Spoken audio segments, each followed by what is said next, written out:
இந்த ப்ராப்ளத்தில் என்ன கேட்டிருக்காங்கன்னா ஒரு ஈக்குவலேட்டரல் ட்ரையாங்கிள், ஒரு சர்க்கிள், ஒரு ஸ்கொயர் இதோட பெரிமீட்டர் சேமாக இருக்குது. அப்போ இதில் எதோட ஏரியா வந்து லார்ஜஸ்டாக இருக்குன்னு கேட்டிருக்காங்க. இதை நம்ம எப்படி எக்ஸ்பிரஸ் பண்ணலாம்னா 3s perimeter of equilateral triangle, 2πr perimeter of a circle, 4a perimeter of a square எல்லாமே is equal to p. இது காமன் டேர்மாக நம்ம ஒரு வேரியபிள் வச்சுக்கிட்டோம்னா நம்ம அதை கம்பேர் பண்ண முடியும். இப்போ நம்ம மூணோட ஏரியா கண்டுபிடிக்கலாம். ஃபர்ஸ்ட் ஈக்குவலேட்டரல் ட்ரையாங்கிள், இதுக்கு நமக்கு இருக்கிறது 3s is equal to p. இப்போ எஸ்ஸை வந்து பிங்கிற வேரியபிளில் நம்ம எக்ஸ்பிரஸ் பண்ணோம்னா s is equal to p by 3. இப்போ area of equilateral triangle is equal to formula என்னன்னா √3 divided by 4 s ஸ்கொயர். இப்போ இதில் இந்த எஸ்ஸுக்கு பதிலாக நம்ம பிங்கிற வேரியபிளோட கண்டுபிடிச்சி வச்சிருக்க வேல்யூவை சப்ஸ்டியூட் பண்ணலாம். என்ன இதை சால்வ் பண்ணால் நமக்கு என்ன கிடைக்கும்னா 0.0481 p ஸ்கொயர். இதே மாதிரி நம்ம சர்க்கிளுக்கு பார்த்தோம்னா சர்க்கிளோட perimeter which is 2πr is equal to p. அப்போ இதில் r is equal to p by 2π.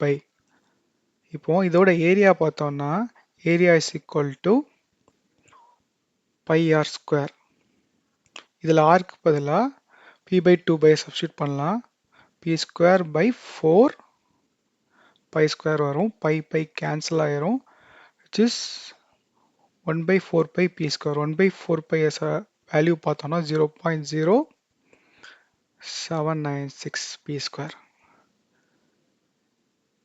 இதே மாதிரி நம்ம ஸ்கொயருக்கும் பண்ணலாம். ஸ்கொயருக்கு perimeter 4a is equal to p. அப்போ a is equal to p by 4. Area of a square is equal to a square. இதில் p யோட வேரியபிள் எக்ஸ்பிரஸ் பண்ணோம்னா p square by 16.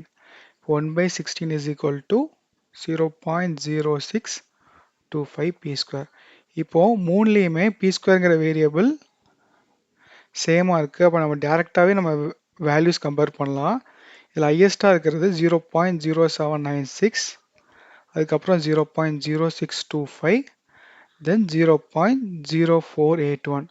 அப்போ லார்ஜஸ்ட் ஏரியா இருக்கிறது எதுன்னு பார்த்தீங்கன்னா சர்க்கிள், செகண்ட் லார்ஜஸ்ட் வந்து square, third வந்து ட்ரையாங்கிள். அப்போ நம்ம கேட்ட கொஸ்டின் ஆன்சர் வந்து சர்க்கிள்.